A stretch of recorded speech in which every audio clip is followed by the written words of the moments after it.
glad to see all beautiful faces. So in Filipino, we say magandang hapon, which is literally, it means beautiful afternoon. Okay. So we can have the slides now. Yeah.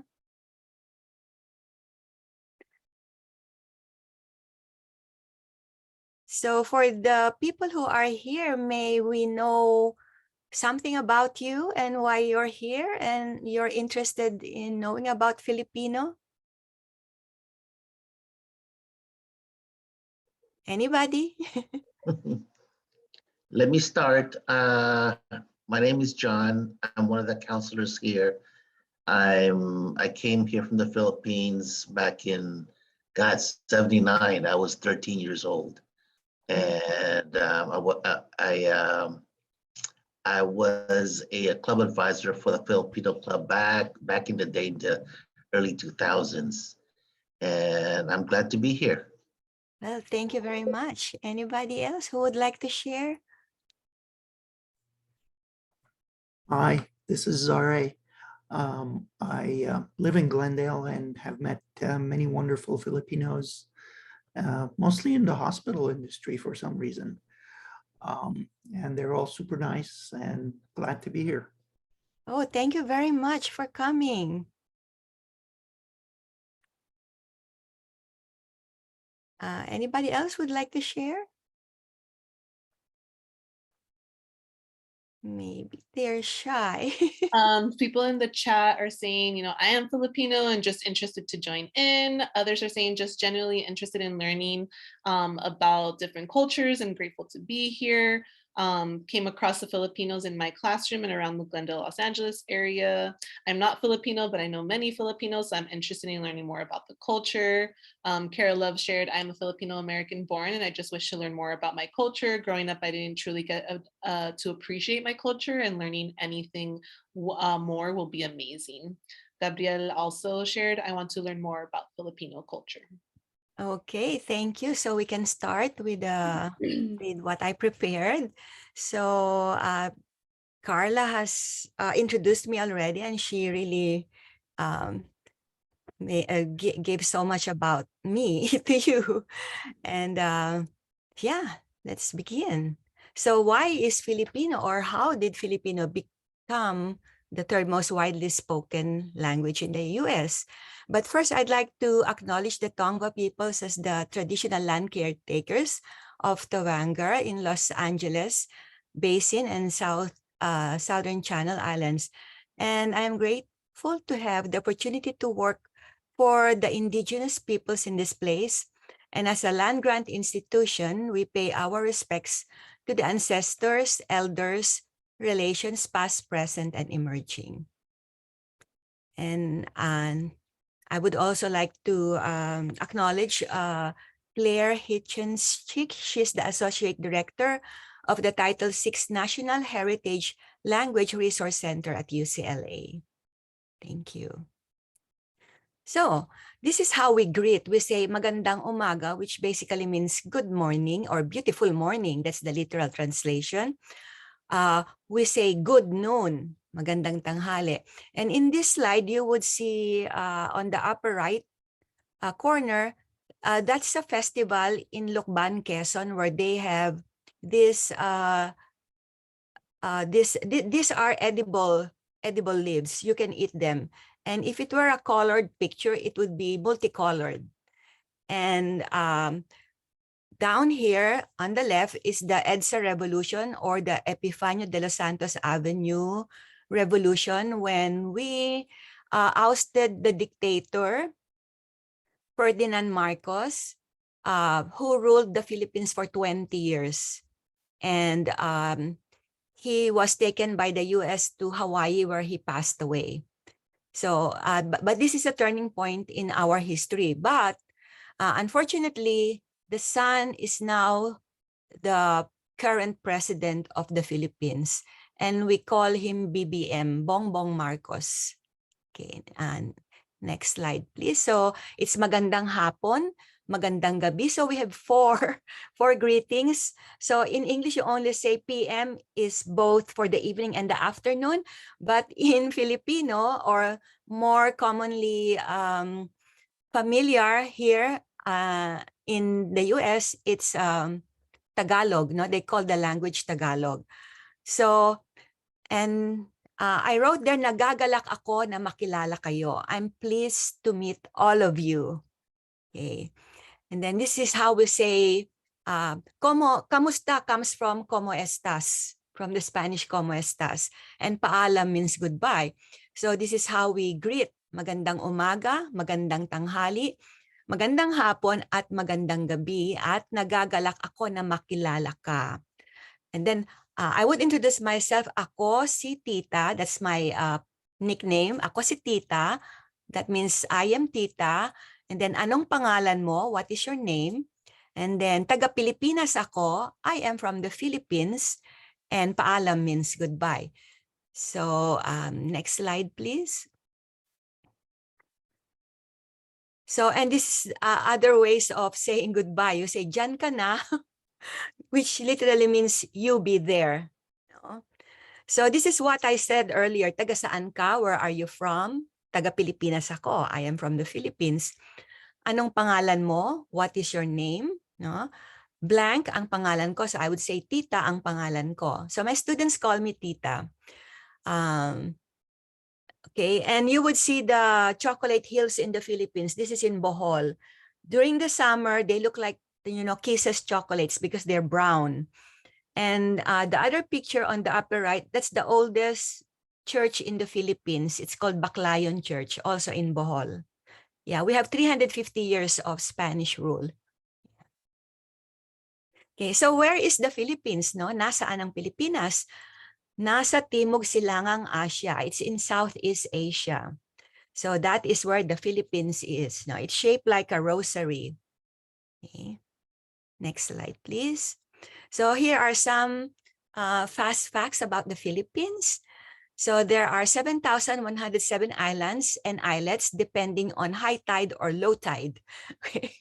And Filipino and English are the official languages, but there are 180 regional languages and dialects in the Philippines. And Spanish was the official language until 1973. And the size of the Philippines is just slightly bigger than California. Yeah, it's an archipelago. So it says there 300,000 square kilometers or 115,831 square miles.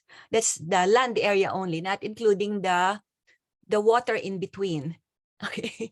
And there are 12 million overseas Filipino worldwide. But the population of the Philippines in the country is 113 million. No, if you just round it off. But that's the exact one now. No, if you would look in the internet, it's 113,771,383. That is the total population of the Philippines. So basically, we are Roman Catholic. That's the legacy of Spanish colonization in the Philippines. So there are 80.57% Roman Catholic, including the charismatic ones. And in April 1565, it was claimed by Spain. And on May 1st, 1898, the US invaded Hispanic Philippines. And on June 12, 1898, the Philippines declared its independence from Spain. But unfortunately, since the Americans came and Spain was defeated in the Spanish-American War. And so in December of 1898, Spain ceded the Philippines to the United States during the Treaty of Paris in 1898. And we were bought for $20 million. That was the price of the Philippines. And in that treaty was included Cuba, Puerto Rico. So until now, Puerto Rico is still connected to the United States, but Cuba became a socialist country, yeah, including Guam. No? So the Philippine-American War lasted from 1899 to 1901. But actually, it's until 1920s, the Philippines were still fighting the Americans for independence. Yeah. So in 1935, we had the Philippine Commonwealth under the United States. Yeah. And but in 1941 to 1945, we had the Japanese occupation during World War II. And after the war, on July 4, 1946, the Philippines became independent from the United States. So it was July 4 also, but then we changed it back to July 12 to shake off the colonial ties to the US. So who are the first Filipinos in the US? Our history is a colonial history of a nation who long to be part of and belong and be acknowledged, and whose contribution to American society has helped shape the multicultural fabric or salad bowl or melting pot that is the United States. In 1857, Pedro de Unamuno's California expedition used Luzones Indios who served as rowers and slaves in the galleon. So the galleons are, big boats, that ply between Acapulco, Mexico, and the Philippines.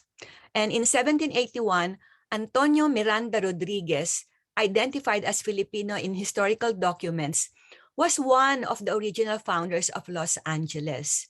So if you would go to Olvera Street, you have the gazebo there, and then you have a marker. His name is included as one of the fundador or founders of Los Angeles, and he is Filipino.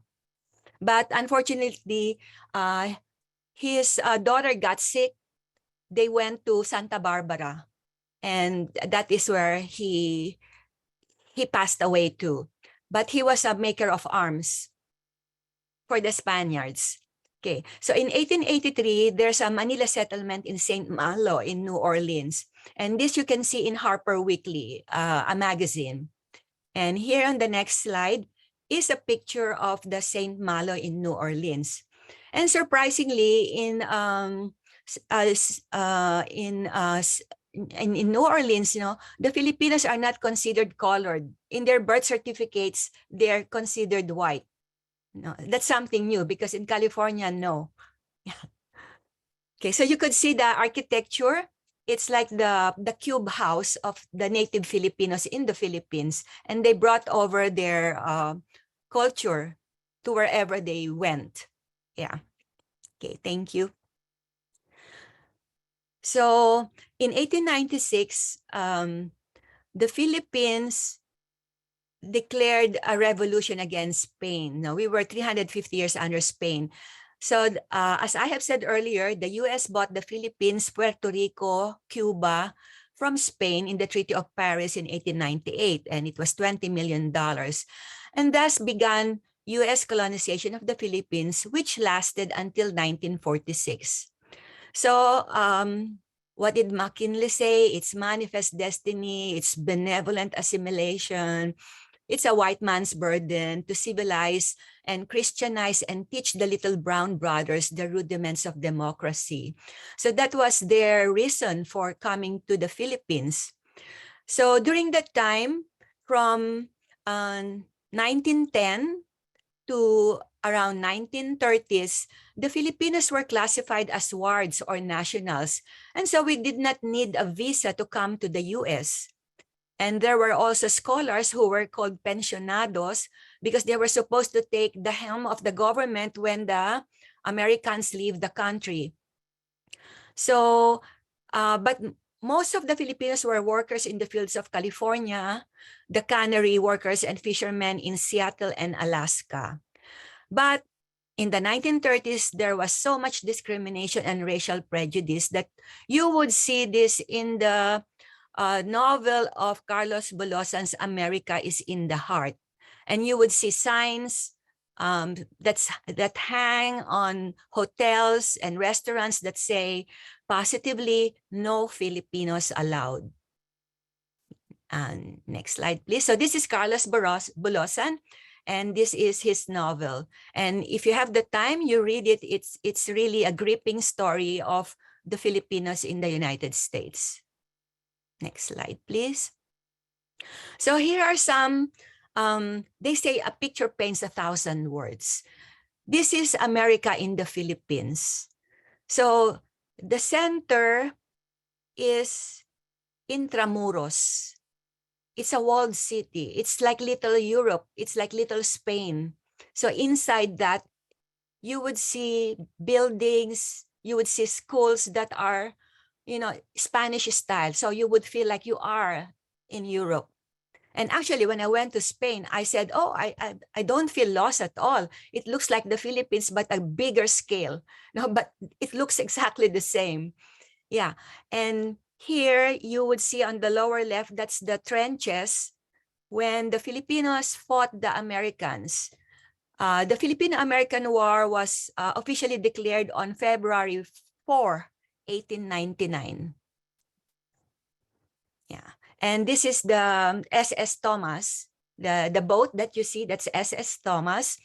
And it brought the teachers from the United States who were volunteers, no, to teach the Filipinos democracy, science, and all that. But of course, Spain had already laid down the foundation for all the sciences and the arts. In fact, we have the oldest university in the Philippines, 1611 in the Far East, even older than Harvard or UCLA. Yeah. And they have already mapped out the natural resources of the Philippines, actually, the Spaniards. But then when the Americans came, they also mapped it out. No, where the gold is, where the nickel, where the zinc is, and all that. So here, this is a editorial cartoon. So you would see children being shot because there's a mandate from Howling Jake. You know, he's the American colonel who said, kill everyone who can carry arms, no, children and even old people. And so this is the depiction of that episode in our history where the children were also executed because they were carrying arms to defend the Philippines. Remember, we got our independence, we declared our independence from Spain in 1898. And then the Americans came.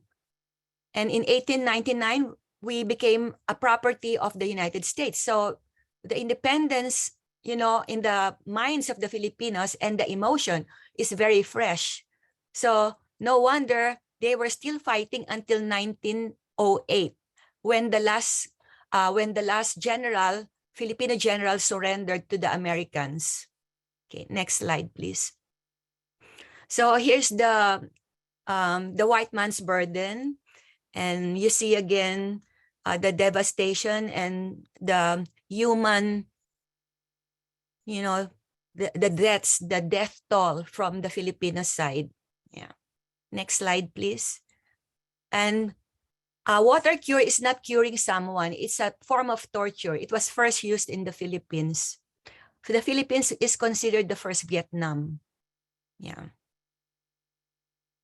And these are the Thomasites, and these are the Filipino students. So even though it's very hot and warm in the Philippines and humid, they're wearing coat and tie because they were following the Americans. Now, and these are Thomasites. They're called Thomasites because they rode on the boat called SS Thomas. So these are volunteers, American volunteers who truly believe that they are doing something good for the Filipino people. Yeah, and here you would see a classroom, no, where the teacher is an American and teaching Filipino children. Next slide, please. And see, our buildings are patterned after the buildings that you would see in Washington. This is the this is called the post office in the Philippines. And we have several buildings, the agriculture, the finance, they all look like this, like the American buildings. And this is Burnham Park. And Burnham is an American who designed this park in Baguio City. This is the summer capital of the Philippines. Yeah. Okay, and Governor Taft, if you would notice, there's picture of Governor Taft, the main thoroughfare in Manila is called Taft Avenue. So he was the first Governor General, civilian Governor General of the Philippines from 1901 to 1903. Yeah. And if you, your history, he is a president of the US. So what shaped the history of the Filipinos and other communities of color, like the Chinese, the Japanese?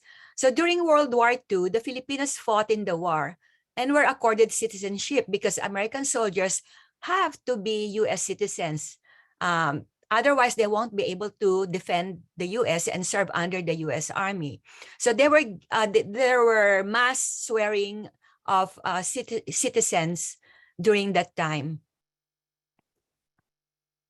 So what else were landmark events that happened during that time? So the communities of color and other marginalized groups fought for civil rights and were involved in national and international movements for liberation.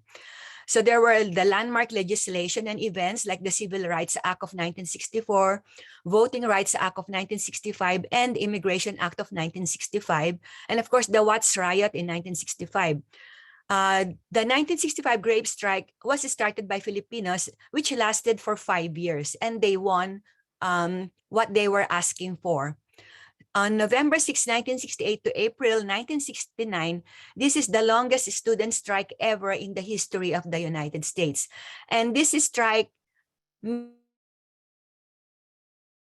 other languages to be taught in the universities and colleges. And this was called the San Francisco State College Third World Liberation Front. They led this strike of the students. So there were Asian Americans, Native Americans who demanded relevant education. And we saw at this time the birth of the School of Ethnic Studies and the teaching of less commonly taught languages. And at UCLA, in 1960, Tagalog was the first Southeast Asian language to be taught at UCLA. Yeah, so here is a brief history of the Republic. So we have a very long pre-colonial history spanning 50,000 years ago, and it's supported by artifacts. So our religion before the Spaniards came was animism or Anituism. We had the Muslim culture and religion as well. And the head of state was a Datu or Sultan, and we had 170 plus distinct languages. So under Spain, 350 plus years, the state religion became Catholic, Roman Catholic, and the King of Spain is the head, but the representative in the Philippines is the Spanish Governor General and the church, because there was a union of church and state. So the state and the church is the same. And the languages are Spanish and the native languages, but Spanish is the language of power. It's the language of the government, the language of education. And by the way, only the ilustrados can go to school. And the women, they only learn how to sew and the 3 R's, which are reading, writing, and arithmetic. That's it for the women. And they go to the beatas, they become, religious, and hermanas, they become hermanas. And then, to be exact, it's 48 years of Hollywood, but if you round it up, it's 50 years. So the Americans brought Protestantism to the Philippines.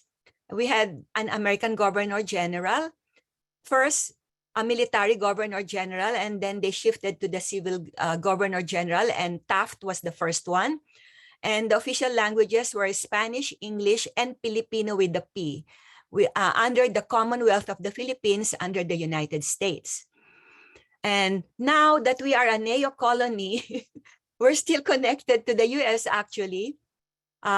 We are 80 to 85% Catholic, and all beliefs are now can be found in the Philippines. So our government is patterned after the United States, but it's not federal, no? We have a president, a cabinet, and the legislature, and of course the justice, the Supreme Court. And then the official languages are Filipino and English. So this is our ancient alphabet. We don't have a letter R. So each symbol has an A in it. So you would say baka, daga, halaman na nga para sa tawaya. And we only have 3 vowels for this. There are 64 million speakers of Tagalog or Filipino all over the world. And in 1987, we adopted the English alphabet, all the 26 letters, like the Z, the F, the Q, the V, because our names are Spanish surnames. So we have Vasquez, we have Caballero, we have Corazon, Aquino. And so the lawmaker said, why are our names not in our alphabet? So what they did was to include all the letters of the English alphabet plus the Tagalog consonant NG, which is initial velar nga, which is in front and hard for English speakers to pronounce because it's in front. Like, for example, we say ngayon, but you would say belong. The NG sound is at the end. Ours, it's in front, and it's hard to say it for English speakers. Okay, next slide, please. So we have several versions of baybayin, the ancient alphabet, which the English language could not boast of.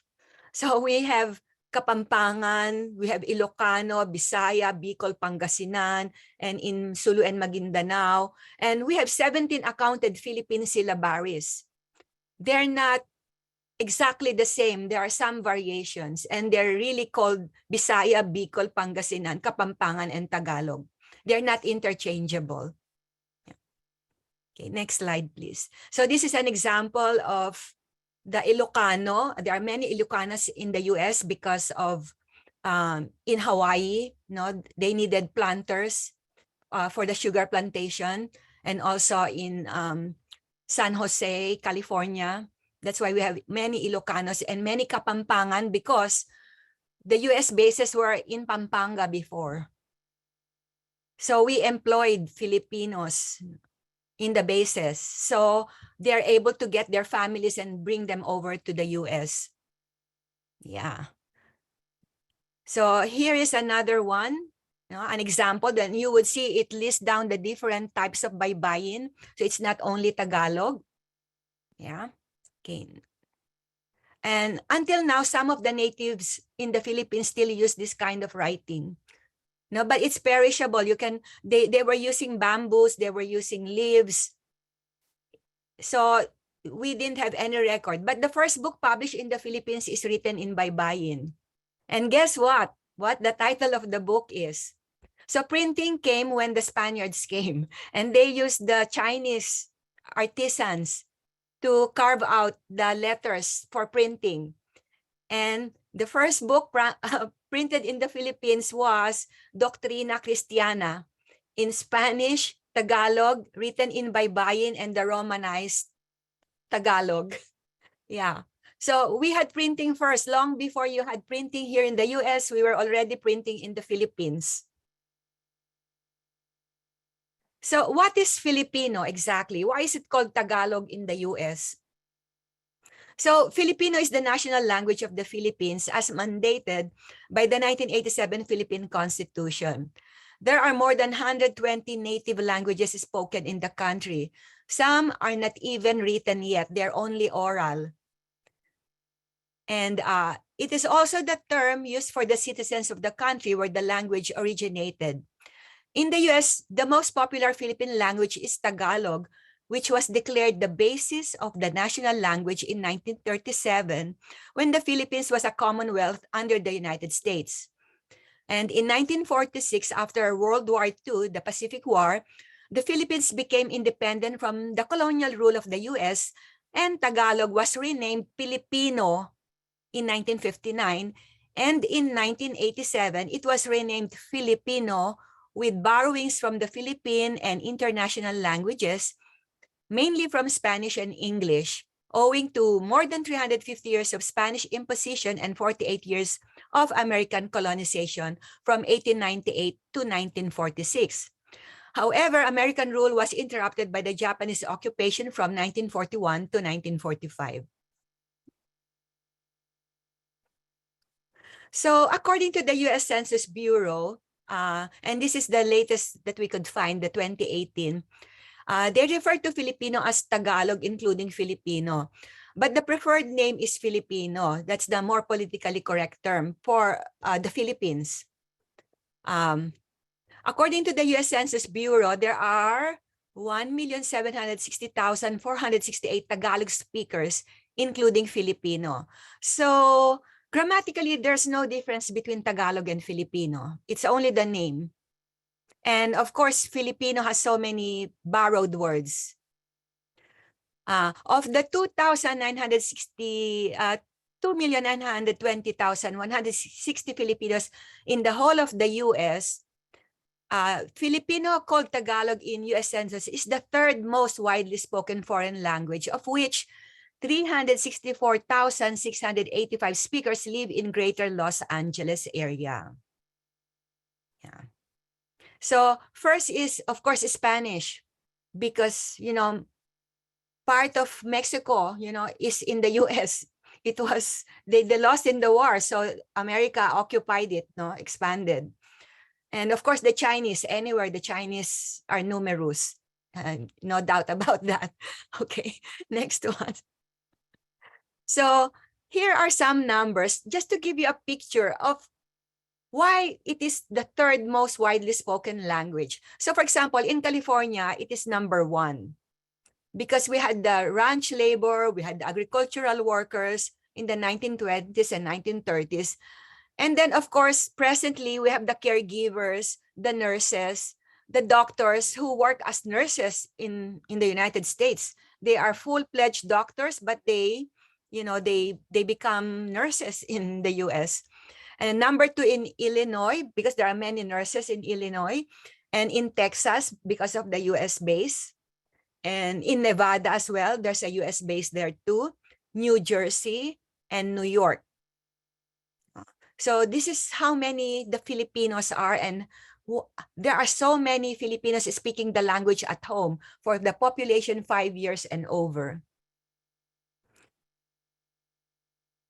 So for the 1-year estimates in Greater Los Angeles area, so these are the Greater Los Angeles area: LA, San Bernardino, Orange County, Riverside County, and Ventura County. So here you would see Los Angeles has the greatest number of Filipino speakers. San Bernardino, followed by San Bernardino, and then the Chinese and Orange County, you have Filipino ranked 5th. And of course, the Vietnamese also is very strong in Orange County, and then followed by Chinese and Korean. And Filipino came in 2nd in Riverside County with 40,767 speakers, as well as in Ventura County with 11,805 speakers. So what do we see? Where there are bases and when there is a need for caregivers and nurses, Filipinos are there. So state-wise, Filipino ranks 2nd in 3 states. This is Alaska, after Chinese, Hawaii, after Ilocano. There are many Ilocanos in the US because of the sugar plantation, because the organization there, they're really recruited in the Philippines. So most of them are Ilocanos. And then there's, of course, Samoa, and then Hawaiian, and in Nevada after Spanish. And it ranked 3rd in California, New Jersey, Texas, and 4th in Arizona after Spanish, Navajo and Chinese, and in Illinois. So it's 4th in these places, Illinois, Washington.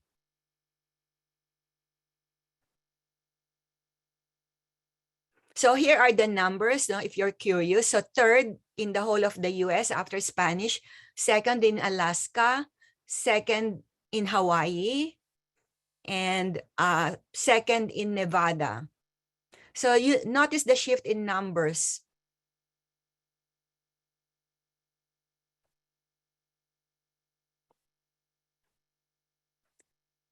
So this is just showing you what the numbers are exactly. No? Okay. And you would see which language is most predominant. Of course, it is Spanish, no doubt about that. But nationwide, we are the second largest Asian population. What accounts for this big number of Filipino immigrants in the US? So the reason for the great number of Filipinos living in the US is first, due to colonization. Second, is the rampant poverty in the home country and the desire for the proverbial American dream to better one's lot. So let's go back to when Magellan came. So he claimed the islands for the King of Spain, Philip II. That's why the Philippines is called Philippines. It was after the King of Spain. Yeah. So he died, Magellan, the first person who was supposed to have circumnavigated the globe, he died in the Philippines because he was so boastful. He was trying to show off to the other chieftains that, oh, there's this belligerent chief who wouldn't want to submit to the Spanish crown. Let me fight him. Unfortunately, he was hit by a poisoned arrow and he died. So they went back to Spain, and several years later in 1565, so that was 1521, the Spaniards came back in 1521. Miguel Lopez de Legazpi returned to the islands and took over, actively colonizing the Philippines. So, and thus we became part of the Spanish Empire. You know how the Pope in Rome divided the world into two between Portugal and Spain? Technically, the Philippines belong to Portugal. And Magellan is also a Portuguese. But, you know, the history tells us something else.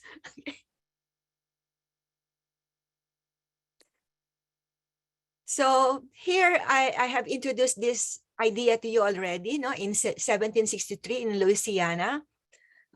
They were crew members, no? The Spanish galleon plying between Manila, Acapulco. So the galleons, they bring the Chinese silks, the spices. Remember, Magellan was in search of the Spice Island because they need the spices to preserve meat in Europe. So they bring all these beautiful items from the east to the west. So there's globalization for you during that time. So because the Spanish masters were cruel, the Filipinos jumped ship in Mexico. And in fact, we have so many common things among us between the Mexicans and the Filipinos. Our Barong Tagalog is like the Mexican men's upper clothing also. The rondalla is similar to, you know, the string instrument of Mexico. We brought over tuba, you know, how you make coconut wine. The Filipinos brought them to Mexico. And in fact, some Mexican officers and government officials are of Filipino descent. And it's documented in the book. Yeah. Next slide, please. I hope you got something new. So this is a depiction of the death of Magellan. Yeah, and they're planting the cross to claim the islands. And they left Santo Niño, you know, the baby Jesus.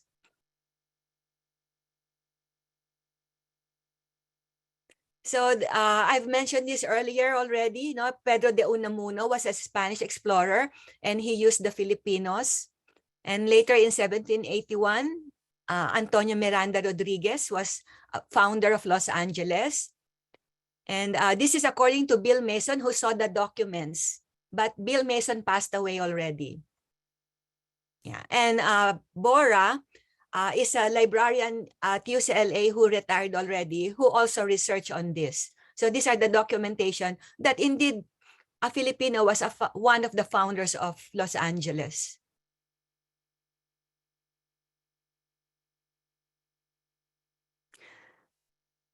So I'm just reviewing to you what happened. So there was the Treaty of Paris, and it lasted from 1899 to 1902, but technically the war went on until 1910 in the Philippines.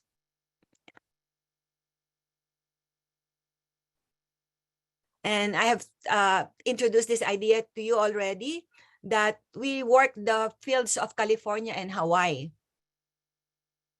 and the pensionado, and in Alaska also. Remember, the Philippines is an archipelago. So in Alaska, they're very, the Filipinos are treasured because they are expert fisher folks. They know the sea. So during World War II, the Filipinos became citizens. So when they became citizens, they brought over their families. That's why there are so many Filipinos in the United States. And you would see the numbers in the coming slides. So in 1965, that's when the professionals came, the white-collar jobs. Because in the 20s and the 30s, most Filipinos were stoop labor. They were farmers, they were fisher folks. But come 1965, the demographics change. It's more of the middle class coming to the US with their expertise in their own fields.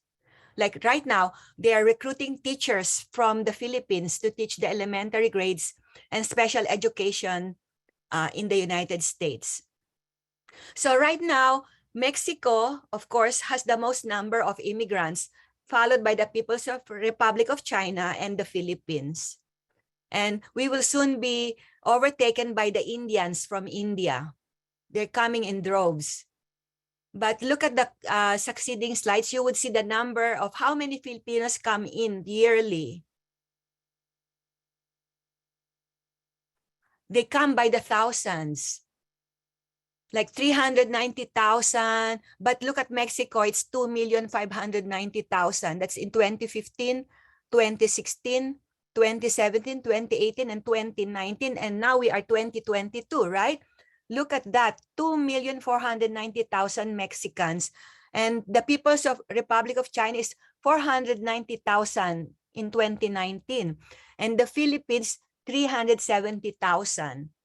But there's no letting up. Yearly, it's about the same number of Filipinos coming in, 370,000. So there's always a fresh batch of native speakers coming to the United States. And of course, that's only the lawful permanent residents. And we have the TNT. You know, we call it tago ng tago, hiding and hiding. That's the translation of tago ng tago. No, it's not something that explodes, the TNT, but it means illegally present in the US. And they are not counted in the census. So most Filipino immigrants in the US are legally present, but according to Migration Policy Institute, there are approximately 313,000 unauthorized Filipino immigrants in the 2012-2016 period, on top of the legally present 300,000 that come in every year. So he's saying approximately there are 26,000 Filipino unauthorized immigrants who were eligible for the deferred action for DACA, no, deferred action for childhood arrivals. But as of March 2020, very recently, 2 years ago, there were only 3,270 Filipinos among the 643,600 active participants, according to the U.S. Citizenship and Immigration Services. So who speaks Filipino in GLA, in Greater Los Angeles area? So one respondent said, of course, you only speak Filipino with people who know how to speak the language. Yeah. Anyone who speaks a different language would only speak to people who knows his or her own language, right? So to get a better picture of Filipino language use in GLA, I have shown you the numbers in the different areas in Greater Los Angeles area. But then, yeah, you've seen the picture, right? You know, it's number 2 in several areas, but in GLA, we will see the numbers.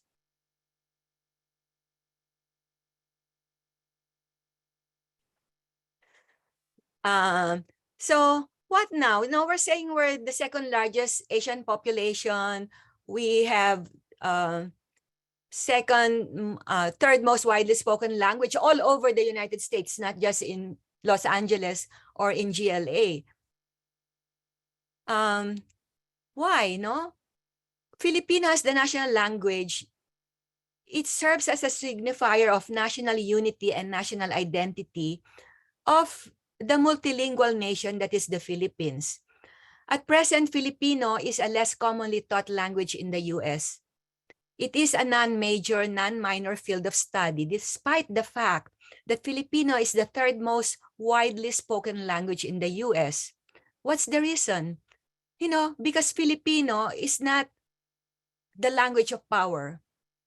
It does not figure in the global, geopolitical, cultural, and economic scheme of things. Although 43% of Filipino immigrants are more likely to be employed in management, business, science, and arts occupations. Well, this implies that naturally, the language that spells success in the mainstream is English and not Filipino. And most Filipino parents do not encourage their children to study Filipino. That's the sad part of it, because we all are geared towards obtaining that good job, obtaining that American dream, have a house, have 1.5 children, that's the American dream. So they don't want their children to study Filipino. And that's so unfortunate. But then, look at my class. My class at UCLA, I have 91 students in introductory Filipino. The 1.5 generation, which are the, can we go to the next slide?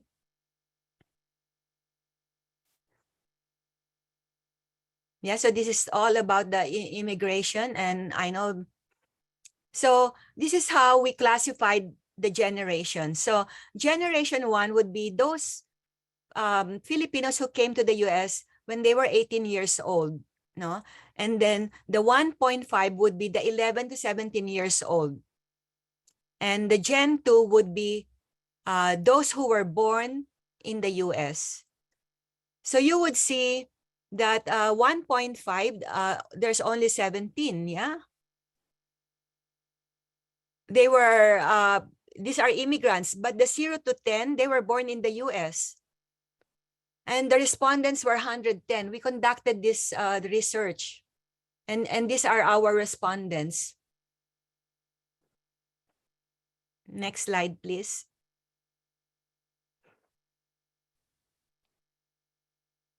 So we invited current and past UCLA students of Filipino language and culture to take the 43-question survey on their language use, maintenance, and attrition. And I sent an invitation to 131 Filipino organizations and associations in Greater Los Angeles. And I asked them to share the following link as well to the speakers of Filipino. So that's the Survey Monkey. So, and how did I gather all this information? I also spoke at the Rotary Club of Historic Filipino Town. I attended meetings and Filipino focus group, events like Fast G in Historic Filipino Town, Filipino American History Group, Filipino Worker Center, the Filipino American Community, the oldest community of Filipinos, 75 years old, no? The association. So this is how I gathered the information that I'm telling and sharing with you now. So Gen 1 immigrants are the prime movers in establishing Filipino language and cultural schools. They were also the generation that worked for the passage of AB 420 on September 29, 2005, which provided for the creation of a California subject examination for teachers on Filipino. But history shows that it was the student movement in the 60s that put Filipino and other immigrant languages in the universities and higher education. The stakeholders in the community and the community leaders in the institutions were the ones who should, push this, because they're the ones who have the power to do this with the support of the students. Right now, I hope Glendale Community College would have a Filipino in their, of course, offerings.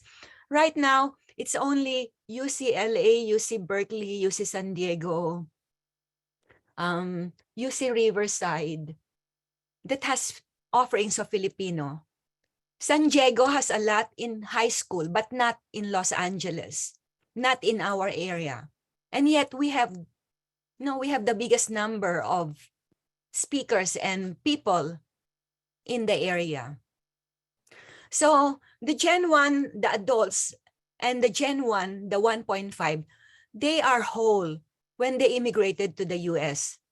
Most of them have a firm foundation of their language and culture and are aware of the utility of Filipino language in organizing and serving the newly arrived immigrants to help them navigate the system and to enable them to find a place where they feel safe and at home. For the recent immigrants, and this is what they say, among those we surveyed, Filipino is important, especially living in a new environment. It's familiar. As one respondent had said, for Gen 2 immigrants, these are usually the teenagers. The pain of dislocation and leaving dear friends and relatives are echoed in these comments. It kept me sane when I was away from my family for the first time. With parents who grew up accustomed to Filipino language, the language is dear to me as it's the main language between me and my parents. Also, through my native tongue, I can narrow the gap between me and the Filipino community.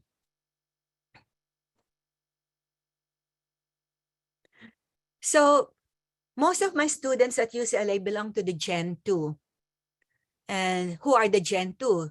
They are the ones who are eager to learn the language and culture for personal reasons, to reclaim their heritage and identity.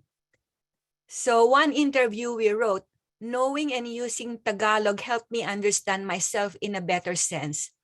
I can use words to describe things I cannot describe in English. There are certain words in Filipino that is loaded emotionally and psychologically, which you cannot express in English. And she said, it is my culture. It is who I am. And another one wrote life. Language for her or him is life. So one respondent said, a heritage language serves as a bridge and is used in organizing to help newly arrived immigrants to embrace being Filipino-American and at the same time retain their Filipino identity with the American self. So teenage years are traumatic and challenging years for Filipino youth as they suffer isolation and discrimination due to being separated from family and everything familiar. Also with the accent, and the color of the skin and the language barrier. And although English is one of the official languages of the Philippines and is the medium of instruction in schools, not everyone truly acquired the language, and having a fob or fresh off the boat accent adds to the feeling of inferiority when they come here to the US. So Filipino is looked upon as an anchor to Filipino identity. So being able to speak a tongue that they are familiar with and that reminds them of home that they left behind enables an organizer to build trust, confidence, and rapport, and be welcome to the immigrant community as being one of them. In that way, he is able to help them navigate the system. And as an organizer, he is able to help newly arrived immigrants to achieve a better outcome, enable them to find better jobs, and help them build their self-confidence, self-worth, and self-esteem. So he or she said, without an anchor and to be simply American is to deny their full humanity. So without the other half, whether you are Mexican American or Chinese American, without your other half, you're not whole. So that's the function of the language. So Ming Menyes, she's my friend, she's a Filipino folklorist. She has acutely articulated the predicament of immigrants using the trope of the epic heroes in Philippine culture. She said they undergo heroic tests from the ravages of physical and cultural shock.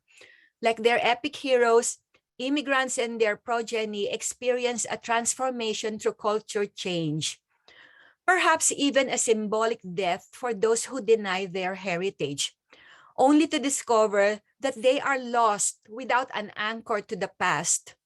Like the epic singers, they can, however, preserve their cultural integrity and adaptive capabilities that have enabled them and their ancestors to survive many generations of political and cultural assaults.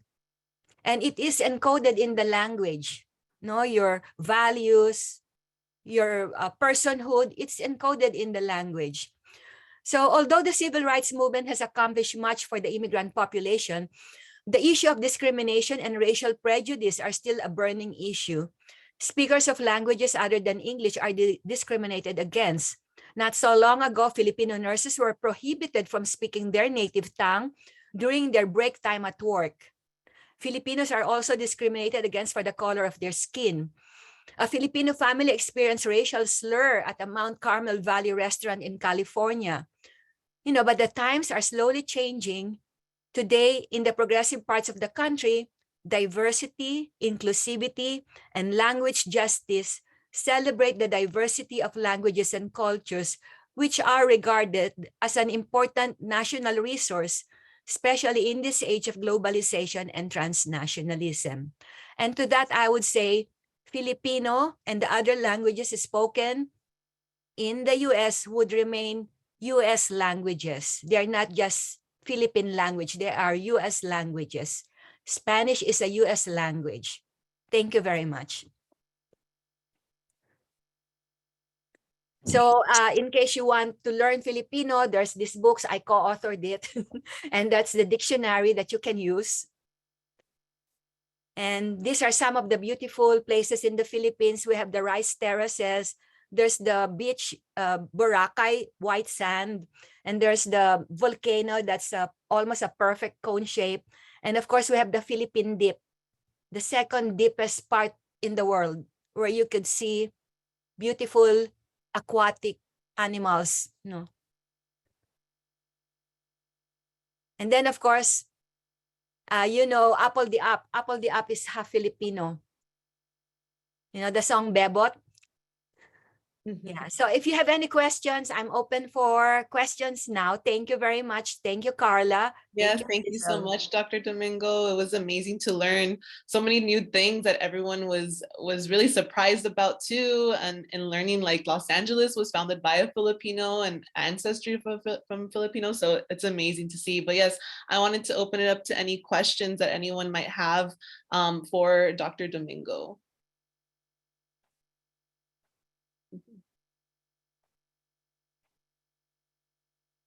Amazing. Yes, everyone. So great. A lot of new information that they're learning. Yes, Enric. Great. Dr. Domingo? Yes. If I may ask, is there the publisher for your textbook? Is that something that's readily available on Amazon? Yes. We're currently developing courses, so I would like to get more information about the textbooks. Oh, yes, I can help you. I could even give you a pre-formed syllabus for that book. And it comes with a accompanying workbook. And there's an answer key at the back. So actually, you can study the students can be encouraged to self-instruct, because. Oh, fantastic. Yeah. Thank you. It's not a publication. It's Domingo. It's Domigpe and Domingo. We are co-authors. Okay. I will. I think the recording's available, and if not, I'll message you directly via email if that's okay. Sure. I'll reach out to Agnes. Thank you. Yeah. And I can send you the syllabus so you don't have to reinvent the wheel. Thank you very much. Thank you. I can help you establish your program. I very much appreciate it. Thank you. You're welcome. Thank you so much, Dr. Domingo. This was incredible and something new I think all of us learned, and we really appreciate you taking the time and continuing the celebration for Filipinx American History Month and Heritage Month. And it's just so appreciative to learn more of your research and the importance of identity and that language aspect. I speak Spanish, that's my language, and I definitely like resonated with it myself. So thank you so much for this new lesson for us. You're most Rafik, do you have a question? Go ahead, Rafik. Yes, hi, Professor. Hi. Thank you so much for this presentation. I love too much because I have neighbors, Philippines, and now I love your presentation. And about Philippines, I know many, and many your presentation I recorded, and Oh, I will learn about Philippines, and I say them about Philippines. I think they will be very happy to listen from me. Thank you so much for your everything that you say us about Philippines. Thank you so much. you're most welcome. Thank you, Rafik. See you. If next time will be, I will connect it to your presentation. Thank you. You're welcome. Thank you. Okay, anyone else would like to ask Dr. Domingo a question? Zara, say thank you so much for your presentation. Was wondering what the history of the Filipino dominance in the medical community. Oh, the history of the Filipinos in the medical field. Yeah, in 1965, so there's a book by Pereñas. It's called Empire of Care. It tells you, and also Anthony Bourdain, he wrote something about the Filipinos as very caring. And I think it's about the national character of Filipinos also. And because, well, sad to say, we serve the whole world. We have so many domestic workers all over the world in Saudi Arabia. And the driving force is lack of suitable work that would, support your family back home. So what they do, the Filipinos, they send money to the Philippines. So most of them are nurses. There are nurses in Saudi Arabia, in Hong Kong, in Japan, taking care of the elderly. But in the United States, they started coming in 1965. So, and some companies also, they recruit for nurses specifically. We have interviewed one 80-year-old, and she said she was recruited as a nurse. Surprisingly, she was not a bedside nurse. She was even teaching nursing to American students, and I was so amazed. But most Filipinos now, they don't take the board exam for the medical profession, even though they are doctors in the Philippines. They become nurses here, certified nurses. And then, of course, there are certified nursing assistant. And Filipino Workers Center is one of the organizations, Filipino organizations that help not only Filipino caregivers, but as well as other, they have Mexicans too. The California Domestic Workers Coalition. So they're all caregivers. And for Filipinos, they actively recruited from the Philippines. Wow, incredible. Thank you so much for that, Dr. Domingo. I had no idea about that either. That was a great question, sorry. And Kevin also just wanted to share too. It's really wholesome to see non-Filipinos attending this presentation. Thank you for all being here. I see you. Thank you so much, Kevin. Anyone else that would like to ask Dr. Domingo a question? Oh, and of course, a lot of Filipino doctors train here. And also, when the Americans were in the Philippines, actively colonizing the Philippines, they instituted the public health system in the Philippines. And when the Americans had to go back to the United States, they applied what they learned in public health system in the Philippines that they instituted to the public health education in the US.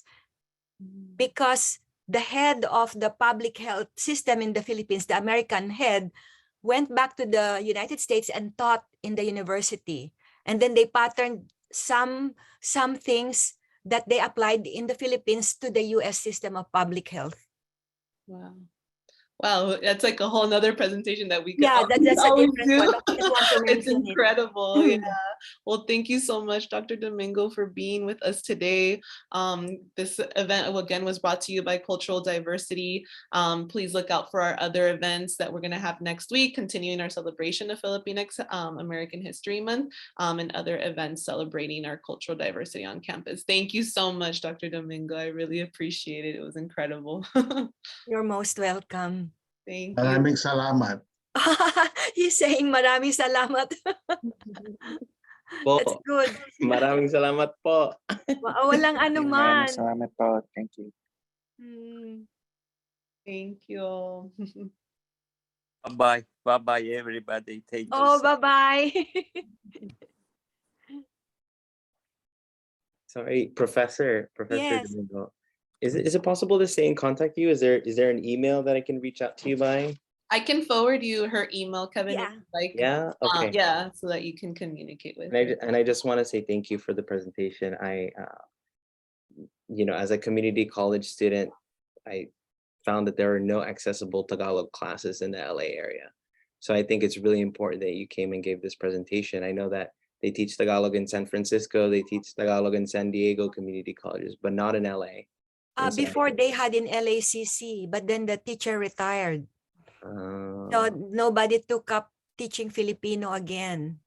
and even more important is that we need to keep the language and culture alive, especially as the points that you made that it's the third largest language that's spoken after English and Spanish. So thank you so much. You're most welcome. Okay, thank you, Professora. Okay, bye. Thank you. Bye all. Thank you so much.